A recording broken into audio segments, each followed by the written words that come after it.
Okay. Think it looks like we're recording now. So, good morning. Happy Wednesday. Thank you so much for joining us this morning to this informational session for the Child Welfare Program Manager position. We have a packed agenda of items that we would like to cover with you. I did say earlier that we will be recording today's session because I want to be able to have the opportunity to share with applicants that are not able to join us this morning. So please just be aware of that. We're going to try to make the session as informational and engagement as we can. So please feel free, especially we're a small group and we have an hour, feel free to ask questions as we go. We are also going to leave about 10 minutes at the end for any questions that were left unanswered. And you can ask questions by raising your virtual hand. Or if you don't just find a virtual hand icon, you can just raise your hand. I'll keep an eye on that. Or put a message in the chat, put your question in the chat, and I'll be reading those as we go. If I notice that we're running out of time or spending too much time on one topic, I might just move us forward and capture that in the parking lot, and then we'll come back and answer all of those questions, okay? I'm still admitting a couple folks, but as you're joining, thank you for being here with us. Um, like I said, some of the items that we're going to be discussing today, we're going to start with introductions. We'll have Marissa do an introduction and let us know who she is. Then, Marissa, was anyone else? I know you said Kara's not joining, but was there anyone else that will be joining? No, it'll just be me today. Kara Okay. may pop on, but she had some conflicting things, so it'll just be me from the child welfare side. Okay. Very good. Thank you. So some of the items that we're going to be discussing today is Marissa's going to talk to us about the vision for this position, the skills and experience needed to do this work, and she'll cover a little bit on what the day-to-day looks like, what makes the role exciting, her plans for onboarding and training of this role, what the work schedule is going to look like, and if it's hybrid, remote, in office. We're also going to cover what the application screening process looks like for ODHS, and how many rounds of interviews we're planning to have with dates. Okay, so as you notice, pack agenda, but again, we're a small group, so we welcome any questions you might have. With that said, we're gonna go ahead and start with introductions, and I'll get it started and pass it over to Marissa. My name is Teresa Camacho.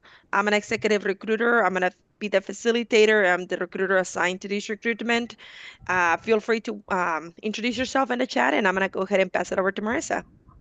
Good morning, and thank you so much for being here with us today. My name is Marissa Moon. I use she, her pronouns, and I am the interim district manager for ODHS services in Multnomah County. Sometimes we also are called D2, District 2. I am not the direct hiring manager or this person's direct line manager. That is a woman by the name of Kara Dodson. She also uses she, her pronouns. Kara is unable to be here today, so I'm here in her stead instead. But I will be also supporting and helping with the onboarding of this position, and have lots of exciting things to share with you all about this position. Thank you, Marissa. And I did see some folks introducing themselves in the chat. Thank you so much. Um, Again, pack agenda. So we're going to go ahead and get started. And again, Marissa, I'm going to pass it over to you. You can talk about the items in the agenda in order or however you like to. And let me know. I might just interrupt from time to time, just looking at the chat and see if there are any questions or ask you to elaborate on a couple other things. Okay. All right. I'll pass it over to you again. Wonderful. Thank you very much again for being here and for taking this time out of your schedule.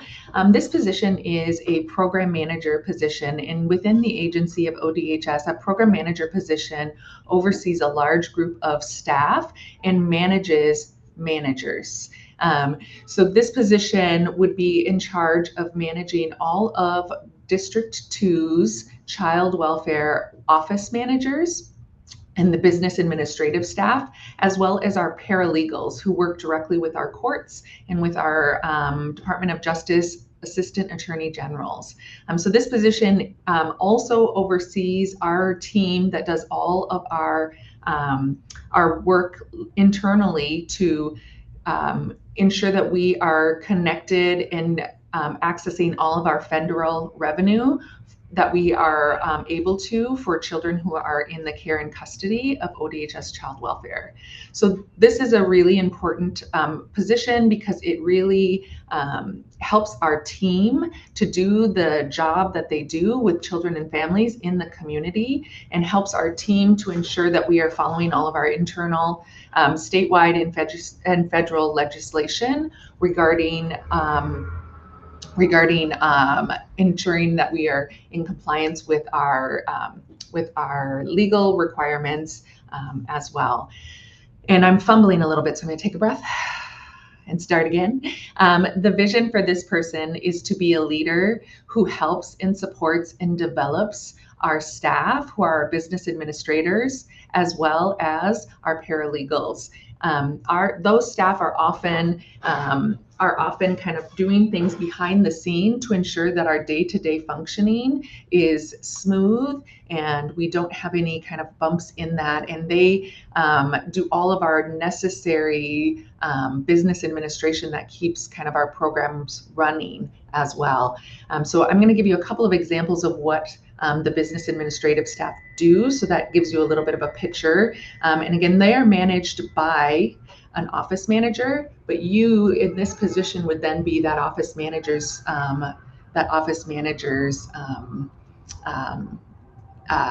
boss as well. So some of the things that these folks are responsible for doing is managing our fleet. So we have cars associated at all of our different branches that our workers use to go out into community. Another thing that they are responsible for is to is the day-to-day kind of operations of searching. So for example, if we become involved with a child in child welfare and we need to do an absent parent search, this position, the business administrative staff for this team are kind of working in different programs to try to find both the parents but also relatives as well. We also have a requirement to submit what is called discovery to the court for any court-involved families, and that requires us kind of pulling a lot of different documentation together, going through that documentation and perhaps redacting things that we are not able to share with other folks.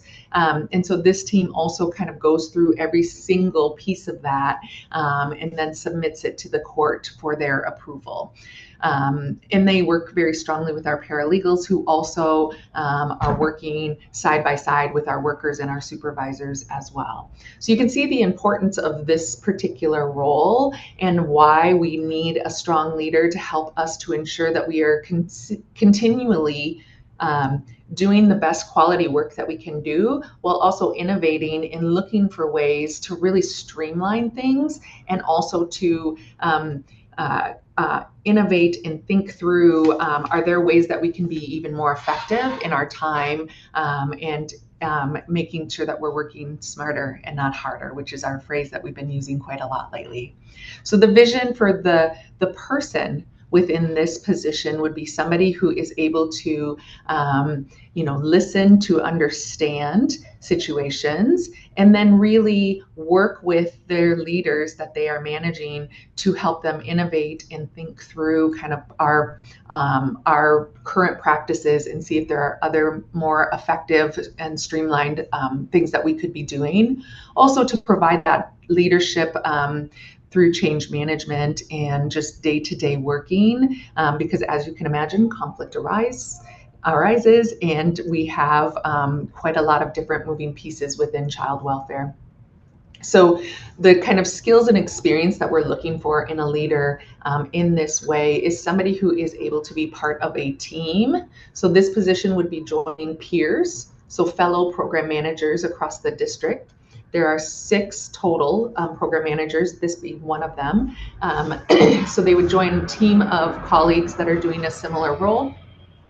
But then they also have their own internal team that they then oversee as well. It's important to note that this person would need the skills and ability to manage kind of both in person and remotely, because this individual would be managing folks that are in each of our 4 branches across Multnomah County, and so would need to kind of travel between the branches at times, but also would need to be able to connect via virtual calls as well. Um, we need somebody, the skill set that we are really looking for within this person is somebody who can innovate, someone who can help people adhere to current policies and procedures, help our team to do so. It's to help folks to track lots of different data and look for ways to improve that data. And then also someone who can dig in um, and help support staff when there are inevitable things that come up for them that they need extra support around. We also need someone who is able and willing to continue to strengthen our community partners. In this case, it's really our court system that would be the largest community partner within this role, but also then develop up our teams so that they can continue to advance their own professional development as well. As you can imagine, quality service is a huge component of this role, given the types of people that are being managed as well. And we are also looking for someone who is able to really be client and family focused and keeping them at the forefront of every decision that is made, rather than kind of I sometimes call it noise of when multiple different staff are interacting on something and they're maybe not getting along. Really focusing in our work around what is the family need right now from us and how can we continue to work towards that. Throughout every single thing that this person will be doing, we need someone who has the skills and experience of leading from a DEIB lens, which is a diversity, equity, inclusion, and sense of belonging lens in their work, both for the team that they are leading, but the larger district as well. And then again, our community partners, and just really kind of finding ways for us to continue to embed anti-oppressive practice into our work and anti-racist practice as well. So I've probably done a lot of word kind of just throwing at you so far. So I want to pause for a second and just see if that landed for you all. See if you're kind of seeing the vision for what this role is. See if you're kind of hearing a little bit more about what are the skills needed and experience needed as well for this role. Thank you, Emma. Marissa. Oh yeah, sorry. Hi. So you mentioned community collaborations and partnerships, and specifically the court. I'm wondering if you could outline some other important community collaborations that this role could help develop. Absolutely. So the court will be one of them. And when I say the court, I really mean the actual court. So the people that work and administer things within the court system. I also mean our local bench, so our judges and our referees. I also mean the parties to the court, so parents' attorneys, children's attorneys. And I also mean CASAs within that, which are court-appointed special advocates for children. And I suspect, by the way, that lots of you know some of these acronyms, but I'm going to still say them in case there are folks on the call that don't know these acronyms as well. And then separate to that, but alongside of that, is our Department of Justice. So they represent us in court. And so this person would be strongly aligned with those folks as well. And outside of that kind of system and those folks that work within that system, we would really be also looking at our colleagues who work in the Department of Community Justice, which is DCJ. And they are typically folks that are working with children who are what we would call crossover, where they're interacting with both our system and the criminal justice system and the youth justice system. And so they are a very strong community partner that we have, that this person would absolutely have interfacing with and would build relationship with their senior leaders as well. And then in general, we have a lot of different vendors on the outside of the court system that are community partners that do a lot of work for us as an agency. So there's an agency called Every Child, and Every Child is a strong local partner, and they do stuff where if a family needs a bed, we can reach out to them and we can say, hey, we need a twin bed, and they'll start to look for it within community. They also make referrals to us for resource parents, which is sometimes people call them foster parents. And they also do things for appreciation for our staff. And so they're a strong community partner as well. And so there'll be lots of different ways in which we have community partners. Another one is our Portland Public Schools, because we have obviously children go to school, and they are a strong community partner. So there's a lot of different ways, but the vast majority of this particular person's interaction will be through our multidisciplinary team that kind of wraps around court. I don't think I mentioned the district attorney's office, but they're also within that court arena as well. So, but there are other folks, to your point, Emma, outside of the court system that also would be strong community partners that this person would interface with. Thank you. Absolutely. I'm not seeing any other messages in the chat. I am busy sending position descriptions to folks reaching out, but I go ahead, appreciate Marissa. it. Good. Well, I wanted to also share some more about experience, if that's okay, because I realize in what I've already shared, I haven't shared a lot about what experience we're really looking for. This is outlined in the position description as well, so make sure that you kind of see that there. But we are hoping for someone who has experience in child welfare, and it doesn't have to be in child welfare system or the child welfare itself. It can be within the system that supports children's well-being as well. So understanding of statutes would be really important as well, or the ability to learn and understand those statutes is equally helpful for us. I know that the qualifications for this role are 6 years of supervision or management, or 3 years of a related experience and a bachelor's degree in a related field. And so just making sure that you fit within one of those two categories so that you can pass through the initial phases of this recruitment process. But that experience of if you've worked within and been a partner agency to child welfare, if you work directly in child welfare, or you've worked in other systems, that's a really helpful piece for us to know as well. So please make sure you highlight that within your application materials as well.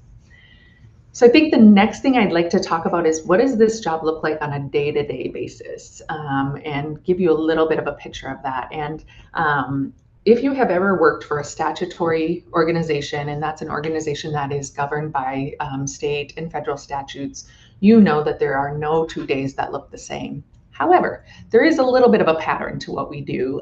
So I would love to kind of walk through that with you now. First and foremost, you as a program manager will spend a lot of time on a video screen and in meetings, a lot of time. We are trying really hard to move our team back to a in-person meetings. We also recognize how much time that takes. And for this person in particular, having to float between 4 branches will take a lot of time. And so what we do is we do a lot of team meetings and conversations via Teams, which is the platform that we use. We use a Microsoft platform. So every Monday, just to give you a day in the life, every Monday in the morning, all of the program managers get together with their leader, Kara Dodson, and they have what we call core management. And that's a place that we give updates and we talk through issues that we are seeing district-wide, and we connect. And that is an in-person meeting at our East branch, which is in East Multnomah County. Then from there, folks often will go back to their branch of origin. This person will be located at our Gresham branch. That will be their office, where their office kind of sits. However, they will have badges to go to any of the different branches in Multnomah County and can work from any of them as well. There's space for them there. But typically go back to your branch of origin and then kind of start to check in with your team for the week. You also will be scheduled throughout your week with supervision of your various, the people that you directly line manage. And then you will also host on Tuesday a meeting with all of those same folks that you manage. You'll take the information you get on Monday in the meeting with your peers, and we help create an agenda so that everyone's kind of looking through similar agendas across the district. And you then walk through that with your team and deliver the kind of decisions that were made and the information that was shared now to the next line. And then you help your supervisors and managers deliver it to their frontline staff as well. We do sort of a loop in that way of communication to ensure everybody is getting updates on what they need in order to do their job. You will have some community meetings as well. This person sits on our MDT, which is our multidisciplinary team, with our court folks as well. This person also facilitates, or I apologize, does not facilitate, participates within fatality reviews for Multnomah County. So this person would once a quarter sit on our local fatality review. We have our business administrative staff that pull all of the information together for this position, but then this position actually comes and presents any information that we had locally from a child welfare lens to the committee, which is local doctors and folks from our MDT team as well. So this person would be kind of our spokesperson on that committee as well. We have some statewide meetings that this person would also participate in. So all of the program managers from across the state of Oregon meet at a huddle once a week on a Thursday, but then also once a month have a full day of meetings, a full day and a half of meetings where they are online.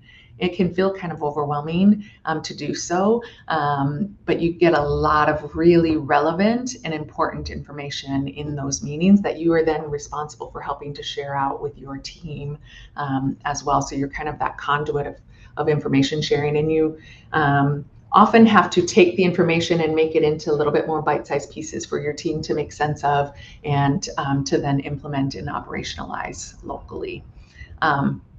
So that's kind of a day in a life, or maybe a week in the life of this position. The other thing that happens for our program managers is our after hours responsibilities.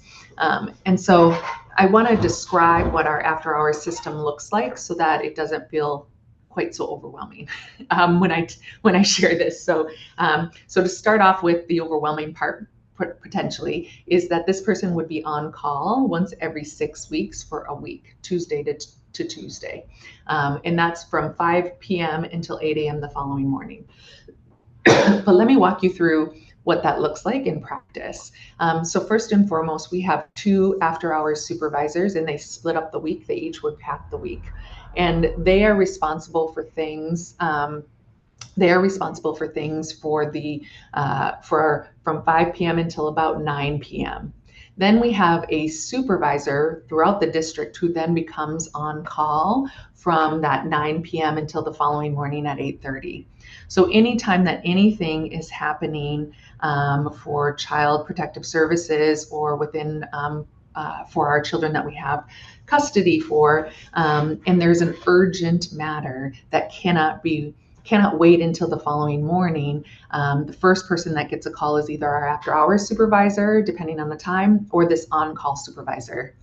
More often than not, they manage all of those situations themselves, and you don't need to kind of weigh in or support any of those decisions because they have the knowledge, skills, and we've put together the resources that they need to manage it in real time. If they are in a place where they need guidance or support, then they call the on-call program manager. And the program manager, you in this position, would be the person who then picks up that call and helps to support in that moment. If you don't know what to do, you have people you can call as well. So for example, you could call Kara Dodson or you could call me. And the program managers often do that when they're in a situation that just feels like I would like a little additional kind of support in this moment.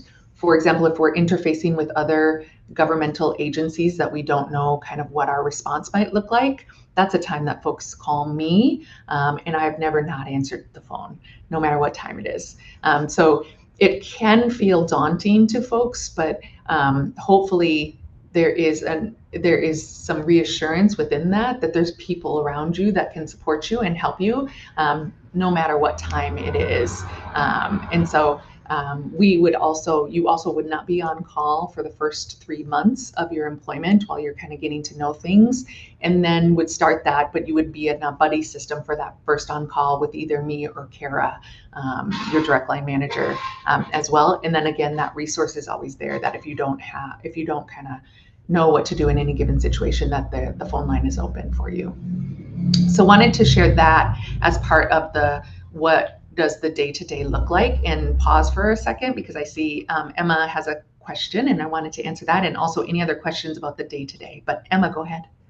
Yes, I'm sorry if I missed this, but how many people are in the on-call pool? So, Oh, I like, how talked many about days a it. So week would yeah. you be? Yeah, Yep. thank you. So the on-call program manager would be for a week. So you're Tuesday to Tuesday, and then it's every 6 weeks that you're on call. So then your other program managers are kind of flipping through there. But you also have the on-call supervisor who's on, or the after-hours supervisor, depending on the day. But then you also have an on-call child protective services worker and an on-call permanency worker and an on-call business administrative staff that has a credit card that you can access if you need to go out. Let's say you need to put somebody in a hotel out of nowhere. You've got somebody that can make that reservation for you, pay for that reservation as well. And so you've got kind of a group of folks that are on call with you to do some of those other pieces. But this position themselves is once for an entire week every 6 weeks, and it just keeps kind of rotating through.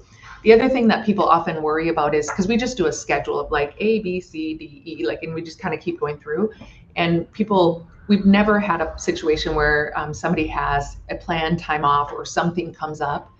Your colleagues will just shift with you and change with you and swap with you. So we've never had a place where we haven't been able to allow for PMs to be like, oh, unexpectedly, I'm going to take the weekend away and I'm on call. Can I swap with somebody, or can somebody help me out? We've always been able to cover it. So that also hopefully gives a little reassurance of, like, if you happen to be on call in a time that you actually can't be, there's plenty of time that we can help make changes for that. Does that help, Emma? And then I'll move to you, Layla, for your question. That was perfect. Thank you. Marissa, Layla? Oh, sorry. Yeah. sorry, there was a question that Emma had posted in the chat. Emma, do you want to ask that question really quick and then we'll go to Leila? Sure. Please, thank you. So how does DHS define success for someone in this position? So for the child welfare program manager in the first year, both in terms of program outcomes and leadership impact on staff. I believe wholeheartedly that the first year of this position is very strongly on building relationships. That is the biggest, most important piece of this position is building the relationships with both your team and the external community partners. I also believe it's learning your job and understanding it. So for the first year, you probably will have gone through kind of a few different things that you're like, oh, that's different. I didn't, ooh, okay. And then the next time it comes around, you'll have more knowledge of it. So we don't necessarily put really strong emphasis on, for example, program outcomes for that first year, because we believe that you are going to be spending that time learning your job. It's a complex, nuanced job. And we also really want you to build relationships because we believe that's the kind of best way forward. What we would also be looking for is, what is your contributions and your innovations and your ideas during that first year, and then how are you making sense of data? And then we'd start to slowly build in some of those key performance indicators for your team specifically. So for this, thinking of things like, are we getting in our discovery on time? And with that, looking at what the role is specifically of your team, because that are we getting discovery in on time depends on a caseworker to give the discovery to your team to then process it and submit it. And so we would be looking at kind of building out some of those kind of pieces for your team. And actually, we're in the process of doing that right now with our office managers, of getting more data on the work that this team does, because we don't have a lot of information around the data around that work, and so we're just starting to build that out. So really, what we would be looking for is how are you understanding your job and digging into your work? How are you starting to kind of build different infrastructures within your role? And then how are you building those relationships both with your team, with your peer group, but then also with the community that you are working with as well? Does that make sense, Emma? Again, perfect. Thank you. And again, we would be moving towards, and we already are doing this locally for this role, we're moving towards more and more data that we would want to then keep analyzing and keep looking for ways to improve that data. But we're in the very early stages of that, which is exciting for us. And so we will be looking for even more of whoever gets this role to say, you know, like, I actually think we should start to collate some data on this and see if we can move the dial on this. We would be looking for somebody to help us make sense of that as well. Layla, thank you so much for your patience. Yeah, of course. Good morning, everyone. Good morning. So I wanted to ask, I know child welfare is just a huge organization and it does involve so much. And I mean, we are dealing with, as you mentioned, families, children, and those are the people who matters most. What type of training program is there for the program manager to help ensure they are successful? And I'm asking this question because as a manager currently, when I join groups, it's yes, you are the manager, and it's just start figuring out things and meeting with people and get yourself into training and things like that. But with child welfare, this is like intense. Is there Sure. a specific program? For example, the first week, this is what you're going to do. The second week, this is what you're going to learn. Third week, and so on and so forth. Yeah, absolutely. I appreciate that question. And actually, maybe it would be okay with folks if I talk a little bit more about the onboarding and training now that we have. And kind of walk through what that looks like. So the onboarding and training plan for this position is really a whole year long training plan, which is again goes to kind of Emma's point earlier of what KPIs are we looking at. Is we're really looking at you learning and taking in this information, and then of course starting to put your own mark on the job as well. But we expect that you're going to be doing a whole lot of learning in this. So first and foremost, there'll be an onboarding plan that literally you'll get, you'll have a hand copy, a paper of your onboarding plan.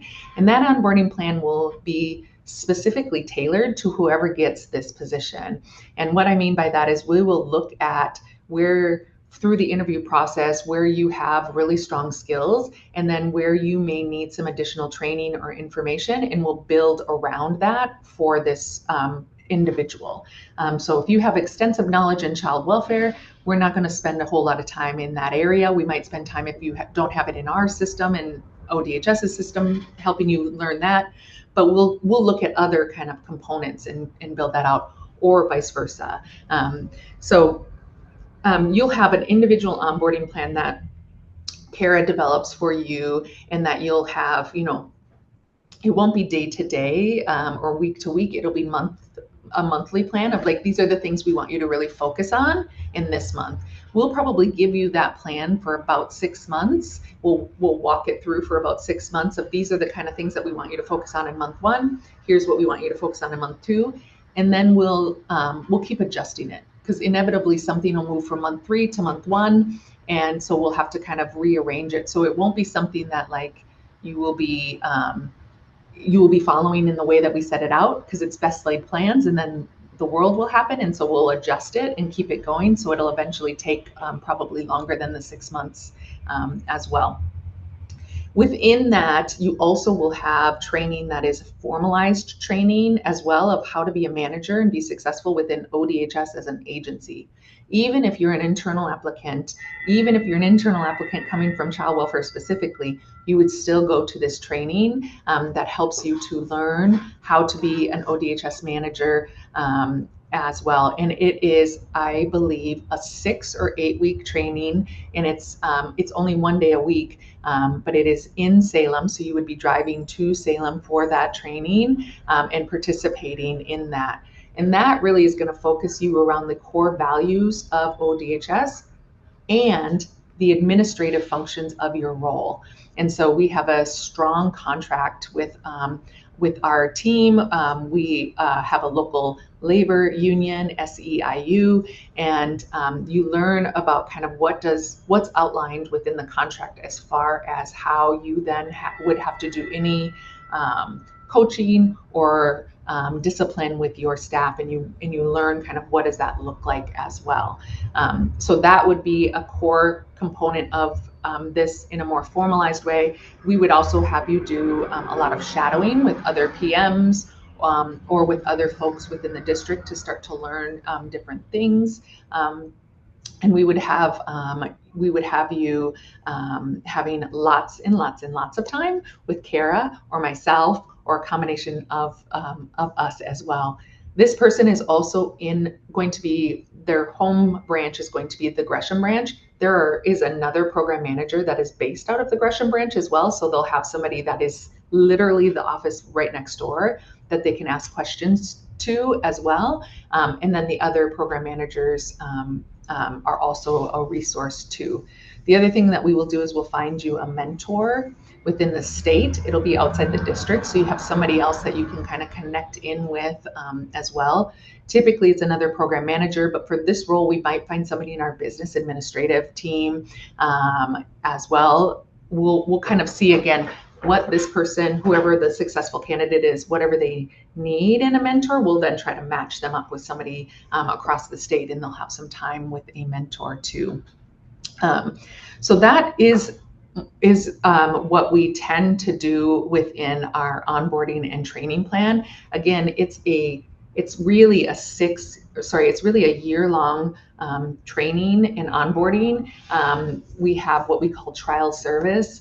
Is that it's like that probationary period for that first year, but we spend that time really kind of investing in you as an individual so that you can be successful in your role as well. And we build in lots of different ways of learning so that you can have kind of not just one style, because we understand people don't always learn in the same way. There are also lots of mandatory trainings that ODHS has us take as an agency. So this person will be taking those trainings as well. So there's just kind of a variety of things that it would be a package sort of deal. Layla, did that answer your question? Perfectly. Yes. Thank you so much for the information. And this is what I wanted to hear. So thank you. Just a quick follow-up. And this is regarding the location. Is the location for this in the ODHS building in Gresham?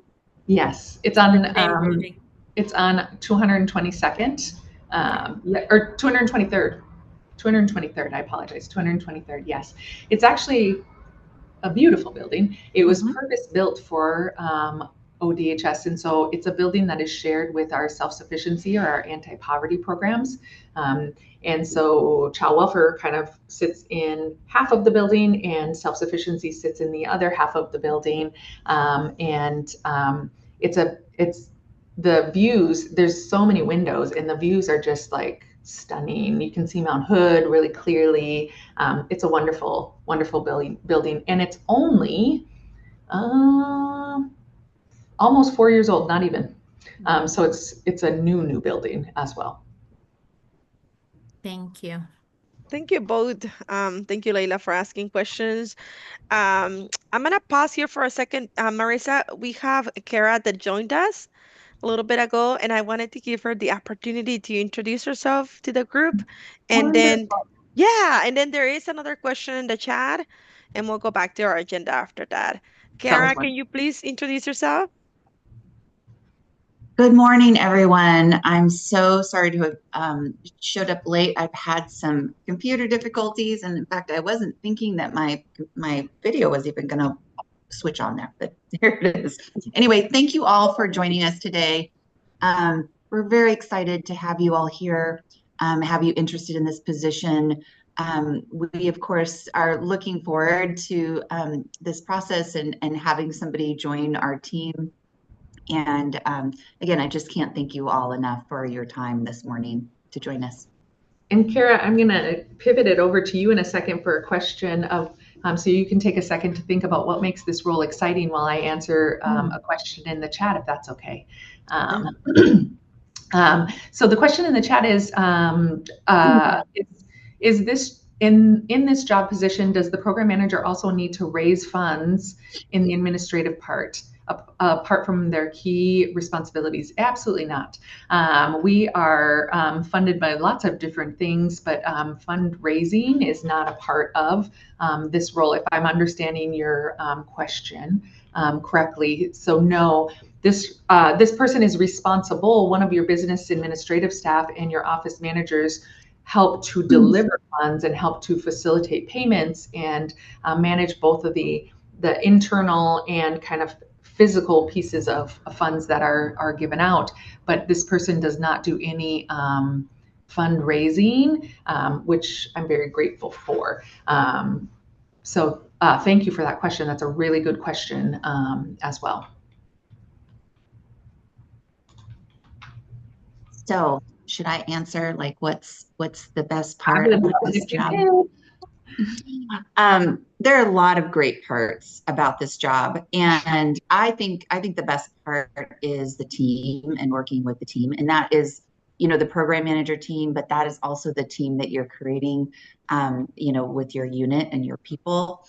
I think that is just a really special relationship, and you know, here it's like this group that you'll be managing, like we would grind to a halt if your team wasn't operating. I mean, they are just so integral to like the day to day, and you know, child welfare work is vastly you know, it's very different. It is every day is a different day, lots of new experiences, but it also is hugely inspiring. And you know, when we are really at our best and we are helping families and we're helping children and we're seeing those results, it's it's very impactful. I mean, it gives me little chills even just, you know, thinking about it. But it's really special. It's heartwarming oftentimes. Yes, can it be hard? Can be stressful? Are we doing lots of things? Your day flies by, like your hours and your day. It's like, what happened? Like this day is over. But it is really, you know, can be very busy. But it also is just you know, working with lots of people. I think, Marissa, you talked about relationships and how important those are.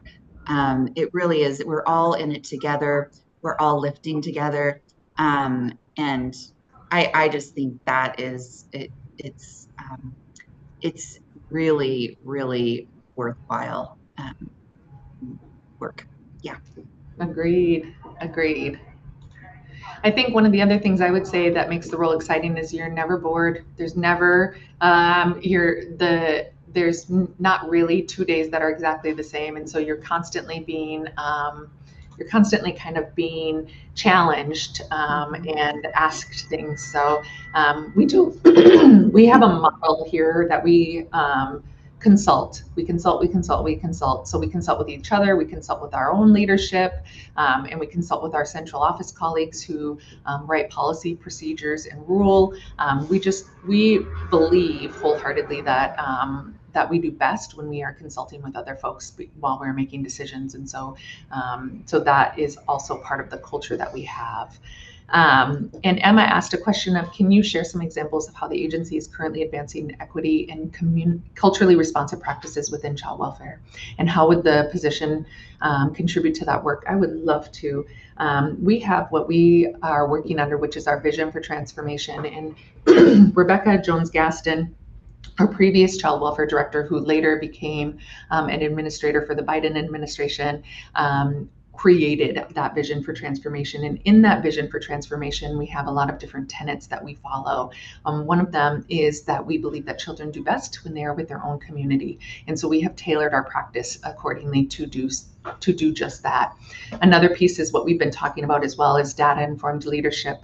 And that data-informed leadership is to look at data which shows us that we are disproportionately harming communities of color, and we are disproportionately removing and keeping kids in care longer that are children of color. And so we look at that data and we use that to inform our decisions, and we move accordingly. And we have done just that in District 2, which is the Multnomah County district.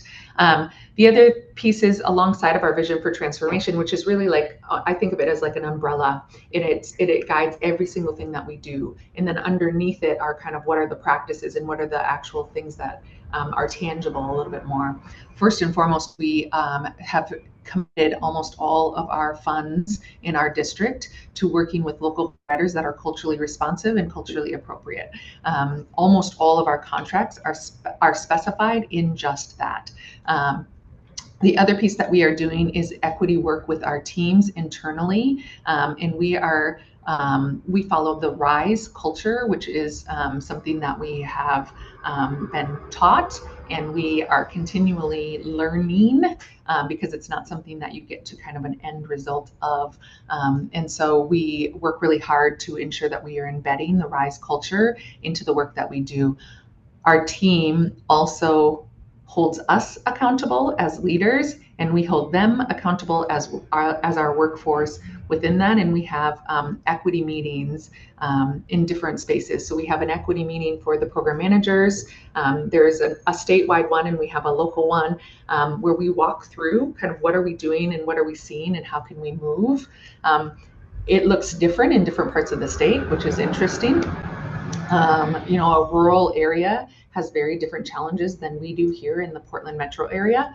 And so I find it fascinating to hear kind of some of those nuances as well. And we have a workforce that is deeply, deeply committed to equity and how we can continue to serve children and families without an undue impact on them in any way, shape, or form. And so I wish I could say that we are further in the work than we are. I cannot say that. This is work. It takes grit, and it takes our team to hear and accept feedback. We work really strongly with our community as well. And we have regular meetings with community where they can share feedback with us on how things are going from their lens.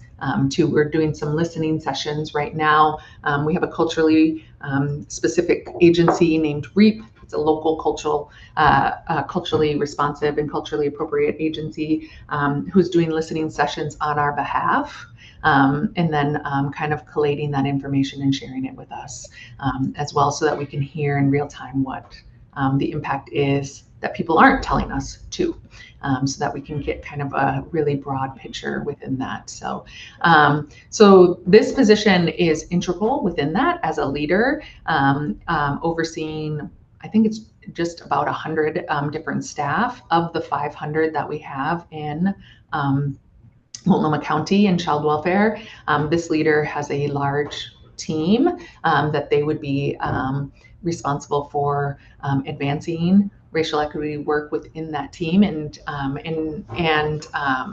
both proactively and reactively as well in those spaces. So that's how this position would contribute to that work. And there's already, this position oversees a team that already has a very strong equity meeting. There's 4 staff that asked if they could be the ones to facilitate it, which is always best when peers are doing it rather than a manager, or at least that's been our experience. And they have a strong team that is really committed to it and really dives into various different challenges. I was actually talking to them yesterday about their last meeting, and it was really exciting to hear. So you would be joining work in progress, and you would be helping to advance that as well. Thank you so much, Marissa. I wanna take a pause for a minute, and I'll come back to you, Emma, because I know you unmute, but I wanna come back to a minute. We have about 8 minutes left. I wanna make sure we cover the work schedule, the hybrid, remote, or in office, and then the we'll jump into the recruitment information, okay? Emma? I was just going to say thank you. Thank you for the thorough answer. Absolutely. Yeah, absolutely. The work schedule is, well, we talked about the idea that you would be on call once for a week, once every 6 weeks. So we discussed that. So keep that in your mind as well. But the work schedule is largely 8 to 5, Monday through Friday. However, it is it is an exempt position, and so you are going to find that you are going to have to be a little bit more flexible with that, and that you will likely, unfortunately, work more than 40 hours in order to get the job done. We try really hard to have a good work-life balance for folks, and so just want to also hold that, and we are constantly working on that element of things. And so, for example, if Kara is on call, we're not calling the other program managers after hours to ask them questions. We have this on-call system so that folks can truly relax and not be on call within that space. But uh, it is mostly an in-person role. We do have the ability, if folks want to work from home one day a week, they are welcome to do so. But we believe leadership is something that we need people to see you. We need people to be able to approach you. We need people to be able to ask you questions and build that relationship with you. Like I said, there are some of those all-day meetings that are sometimes hybrid and sometimes in person. And so you may be required to go to Salem. Remember, for that training that I told you about at the beginning, that would require you to drive to Salem for one day a week for, I think it's 6 or 8 weeks. I can't remember which one. So that would be the piece. We have had meetings in the past in like Bend. You get tons of notice before you would have to go to that, but it's usually for like that all day child welfare statewide meeting for a day or a day and a half. But almost always you're in the local community, you're in your branch, and you might be going to Salem for a meeting, but it's not as frequent as it used to be. Thank you so much, Marissa. I'm gonna jump in very quick here and talk a little bit about the recruitment process and the steps that we follow to invite applicants to interviews. And Kara and Marissa, please feel free to jump in and add any information that might be helpful here. I'm looking at the clock and I know we have about 5 minutes left, so I want to make sure we cover all of this. But the 2 steps that we're gonna follow to invite applicants is we're gonna review your applications manually. We're going to be looking to confirm that you are meeting the minimum qualifications. So what I will ask you is to tailor your application material to this job announcement. Okay, that's going to be very important because you want to highlight that you do have the skills required for this position. Pay attention to those minimum qualifications. That's going to be our first screening. If we notice that you do demonstrate that you have those minimum qualifications, we will move you forward to the second screening. The second screening is going to be to determine if you have the essential attributes listed in the job announcement. Okay, so essential attributes and minimum qualifications. Both skills are listed in the job announcement. And that's what I was encouraging people to reach out and ask for a copy of the position description, because the more that you understand the job by coming to this informational meeting, by reading the position description, the better that you're going to demonstrate in your application material that you have the skills that we're looking for. And let's say you look at the essential attributes and you don't have all of the attributes that we're looking for. it is okay. Still submit your application. You do have to meet the minimum qualifications, but for the essential attributes, you don't have to meet all of the essential attributes to be invited to an interview. It will be competitive, and we will be look at our top applicants. But it is best to submit your application even if you don't have all of the essential attributes. Okay, so we're manually reviewing this. We don't have a program that does this for us. So with ODHS, or actually with the entire state, we do not recommend a one-page resume. Okay, one-page resume, if you have extensive experience, a lot of the times cuts your experience. And so I'm not saying write a book and give us a 10-page resume, but I am saying, be mindful of the positions that are relevant that you have had in your work experience and elaborate on how those jobs are relevant to this position. Okay. So, cover letter, make sure you submit a cover letter because it is required. Resume or workday application, or you can do both, whatever you preferred. But those are going to be the two screenings that we're going to use to determine who's invited for our first round of interviews. Our first round of interviews is going to be VidCruiter interviews. It is a interviewing platform that we use with the state, and it is one where we will post 2 to 3 interview questions, and we will send you the link if you're invited. And you're going to have 2 to 3 days where you're actually going to have from October 27th through the 29th to go and record your responses. So you record yourself in front of the camera, responding to the interview questions. Okay, it can be awkward, but a lot of the times it does help with the nerves where you're not seeing a panel, right? And you can practice before you hit record. And so look at those interview questions and give us thorough responses, please. Use all of the recording time that we're giving you. So that's going to be our first round. We're going to score those recorded responses, and we're going to determine who are our top applicants to invite to the second round, which I call it panel one interviews. Those are going to be happening November 13 and November 14. Those are virtual interviews and with the panel. Okay, so those 2 days is what we have saved for those interviews. And then from there, we're going to select our top applicants and invite them to the last round of interviews, which will be November 24th. I put the dates in the chat, but let me know if you have any questions. As you can tell, we will have multiple rounds of interviews because this position is very important, and we want to make sure you have the opportunity to ask questions during interviews as well as we do. Okay. And So go ahead, Marisa. And just to add to that, the panels will be kind of big. Just to forewarn you for that, because we really want our community to have a voice in hiring this position and all of our leadership positions. And so we have community partners that will be part of the interview panel, and we're asking them to look at it through the lens, to look at hiring through the lens that they come to the panel with, specifically. So just know that the panels will be a little bit larger than maybe some of the other positions, because we really want to embed in community and having them help us to pick our leaders for the agency. So just wanted to share that as well. Thank you so much, Marissa, because that is important to share.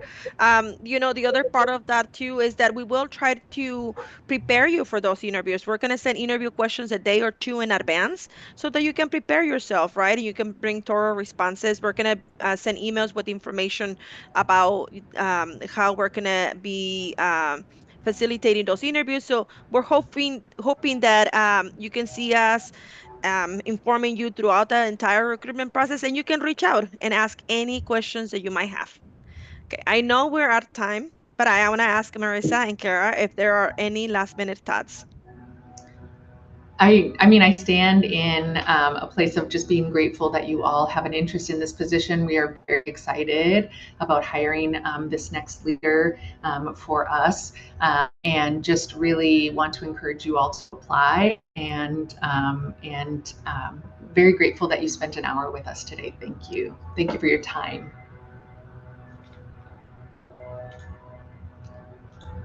Kara, is there anything Oh, you'd like to share? I would just say we're would love for you to apply. We are looking forward to getting you to know you all better, and we would really encourage you to join our team.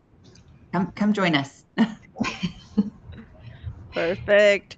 All right, I'm gonna go ahead and stop the recording at this time to be mindful of time, but we will hang in here for a couple more minutes if you have any questions. Okay, so here we go. Stop.